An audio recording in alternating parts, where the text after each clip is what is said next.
আচলতে এটা কথা, এক্টৰ হ'বলৈ গ'লে সকলোখিনি পাৰদৰ্শিতা থাকিব লাগিব। যেনেকৈ ফাইটৰ চিন তাত সঁচাকৈ এয়া দেখিছেনে, কেমেৰাৰ আগত কি ধুনীয়াকৈ এটা ফাইটৰ চিন ধুনীয়াকৈ কৰি আছে। এয়া এক্টৰটোৱে নিজেও চেষ্টা কৰিব লাগিব যে মই কৰিম বুলি। কিছুমান এক্টৰ আছে ডাইৰেক্টৰটোৱে যেনি মানে দেখাব তেনিয়ে যায়, নিজস্ব বুলি একো নায়েই। সেইকাৰণে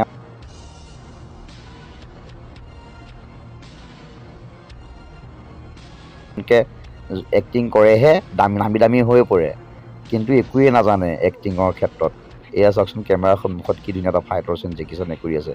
এইবিলাকে এক্টৰ বুলি কয়।